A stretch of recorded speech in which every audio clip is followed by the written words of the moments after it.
Hello YouTube, it's Dave here with another Watch Love video, and this time taking a look at the Hamilton Pilot Khaki Automatic Chronograph, reference number H64666735. Now this spectacular piece is on loan to me from my good buddy Juan, who you'll see hanging out on the Urban Gentry Watch Channel Facebook page, and you'll know Juan because he's always sharing his passionate love of Hamilton watches, and he has quite a collection, and this is his most prized Hamilton. This is the one that he only brings out on special occasions, so it was really very kind of him to lend me this watch to wear a few weeks and to get a good feel for it. Now, if you're a Hamilton fan, you're going to notice right away something very familiar about this watch, and that's the clear DNA of the Interstellar day date that is so popular among Hamilton enthusiasts.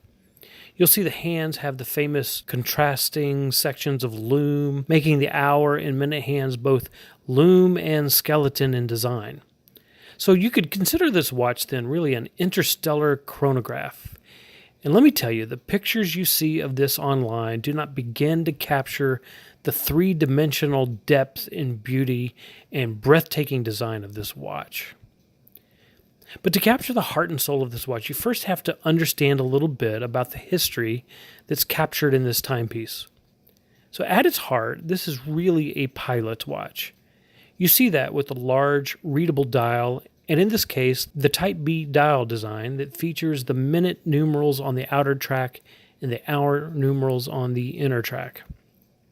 You're probably aware that the very first wristwatches were worn by and designed for pilots so that their pocket watches could be adapted for their wrists. They certainly wanted all their attention on the act of flying and not on digging a pocket watch out of their pocket. But ultimately, these watches became tools of war.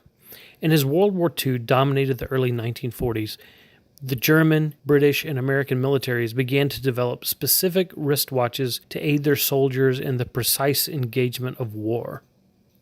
So the U.S. developed the field watch, which we know Hamilton had a big part of. Hamilton devoted all of its resources to the design and development of the American field watch.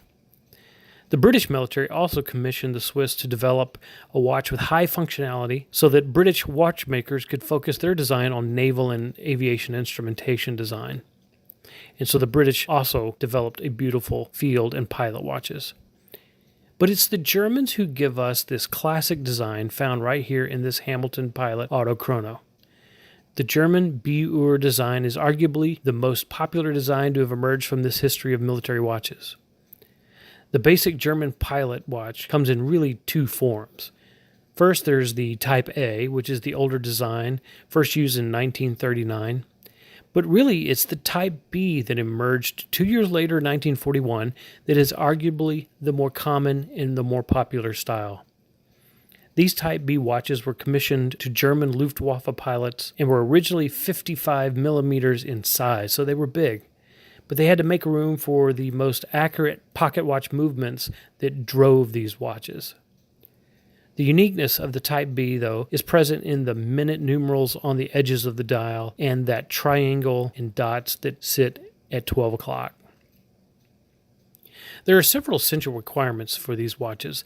First, they had to be large and easy to read. They were required to be anti-magnetic, which is why the movement was cased in an iron core. And it had to have chronometer accuracy. It also had to be hackable for synchronizing the time, and it required a large onion crown to allow for easy manipulation through the pilot's thick gloves. These 55 millimeter monsters required a very long leather strap so that they could be wrapped around the pilot's robust leather jacket. Though Alling & Son were the first to begin producing these watches, they couldn't produce them quickly enough, so a number of other classic German and Swiss companies took part in producing all the watches needed for the German army. And since no single company could really take credit for the original design, this is designed easy to copy without stealing away any specific company's design. This is why you'll see so many contemporary watch companies making their own version of this watch. So that's the history behind the watch. Now let's take a look at the watch itself and the basic specifications. This chronograph features a 42 millimeter case without the crown, a length of 48 millimeters lug to lug, and a thickness of 16 millimeters. It's thick because it's an automatic chronograph. This is the caliber H31, based on the classic and dependable Valjoux 7750 series. And with Hamilton's modification, it comes with a wonderful 60-hour power reserve. The date window is perfectly placed at 6 o'clock, with a little button inset on the side of the case that's used to set the date. The watch features a sapphire crystal, and I'm unsure if there's really an AR coating on the underside. That would certainly be a welcome addition by Hamilton, and should be on all their watches, quite frankly. There's a transparent mineral case back with 4 screws to secure the case back to the case. Now here's one delightfully unexpected feature, and that is 200 meters of water resistance. Yes, 200 meters.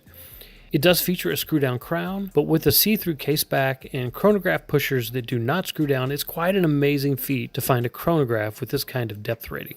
But I'm not really sure you'd want to get this watch wet, as it comes with a black leather or a tanned leather strap depending on which edition you get.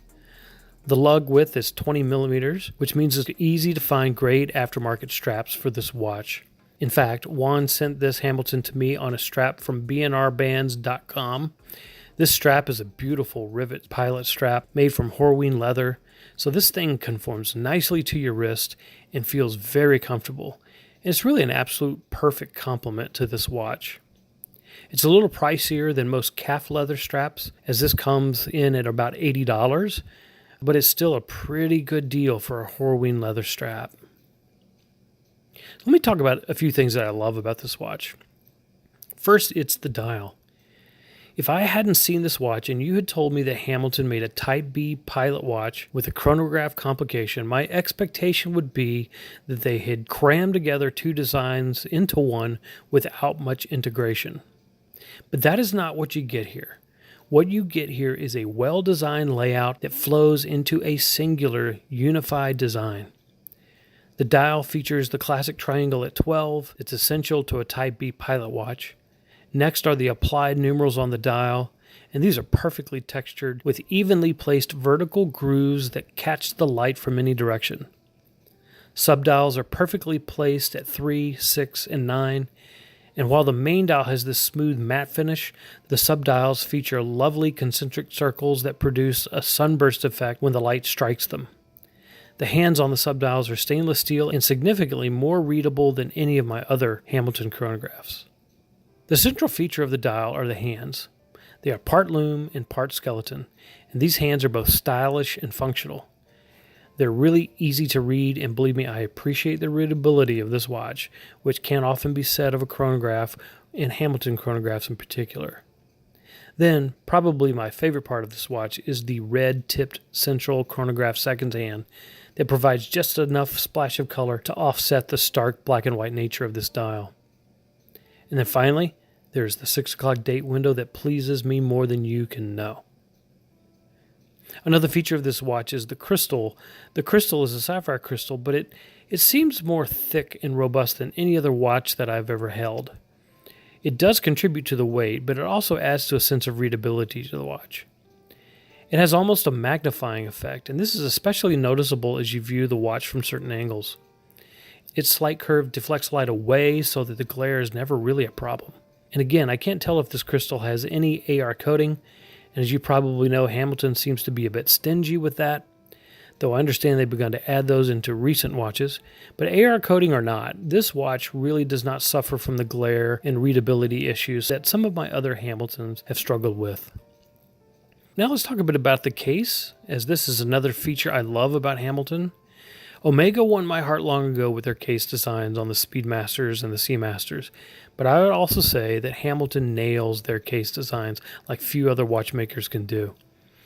This case has a mixture of brushed and polished finishes and has just the right amount of curves to make this an elegant watch.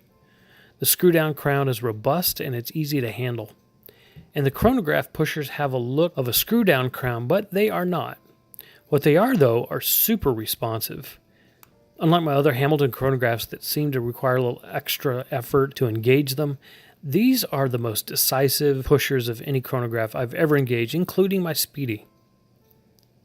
But as always, there are a couple of things that I'd change if I could. First, the watch is a little thicker than I'd like it to be. 42 millimeters is normally a perfect size case on my 7¼ inch wrist, but with the added thickness, it wears a little more like a 44 or 45 millimeter watch. It's heavy. It's top heavy at times without a stainless steel bracelet to balance it. If Hamilton gone with just a slightly thinner crystal and bezel, I think the watch would have worn a little better being a little thinner, though I must admit it would have lost its 200 meter depth rating, but I would certainly be happy to live with a 100 meter rating on a slightly thinner case. The thicker case does distract a little bit from the dressiness and elegance of this watch, though I easily wore this watch with a suit at work with no problems at all. However, a sleeker profile would have added even more to the dressiness of this watch. I'd also change the mineral crystal on the see-through case back. It does have a few scratches on the back already, which wouldn't be there if it were sapphire, but that's a minor gripe. Overall, this is one of Hamilton's most beautiful offerings presently. It's just stunning in person, and I was surprised at my own reaction when I took it out of the box and saw it for the first time. What the thickness of the watch does give you is a dial with amazing depth. The three-dimensional nature of this watch just grabs and holds your attention. It's masculine and elegant all at the same time. Its size reminds you that despite its beauty and elegance, it's fundamentally a tool watch. It's a pilot's watch. It's a watch with functionality and practicality. It's meant to stand up and demand attention, and it does that. And if you're considering this watch, you will certainly be pleased if you buy it. And if you already own this watch, you know what kind of special piece this is. So thanks, Juan, for allowing me to enjoy this amazing timepiece. And I thank you all for tuning in. I invite you to like and subscribe. And I have about 3 more watches right now that I need to review, so stay tuned for more content. Meanwhile, thank you for watching and have a great day.